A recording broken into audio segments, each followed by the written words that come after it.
Hello everyone, আশা করি তোমরা খুব ভালো আছো। আমিও ভালো আছি। তো আজকে ভিডিওটা রেন লিলির ওপর দেখেই বুঝতে পারছো, যদি রেন লিলির গাছে ফুল না আসে তখন তোমরা কি করবে। তো তোমরা গাছগুলোকে ধরে সিম্পলি হাফ কেটে দেবে, আর গাছের গোড়ায় একটা চা চামচের 1 চামচ পটাশ দিয়ে দেবে। যদি 8 ইঞ্চির টব হয়, আর যদি তার থেকে ছোটো টব হয় তাহলে আরও কম দেবে, মানে হাফ দেবে। তো তার 1 সপ্তাহ বাদে তোমরা রেজাল্টটা কি হয় আমাকে দেখে অবশ্যই জানাবে। কিন্তু আশা করি ভিডিওটা তোমাদের কাজে লাগবে। যদি লাগে অবশ্যই আমাকে কমেন্ট করে জানিও। আর আমার ফুলগুলো কীরকম হয়েছে দেখে তোমাদের কীরকম লাগলো সেটাও কিন্তু জানাতে ভুলো না।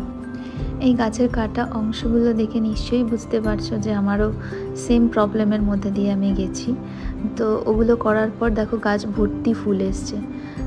তো তোমরা করে দেখো এবং আমাকে জানাও কেমন লাগলো। বাই।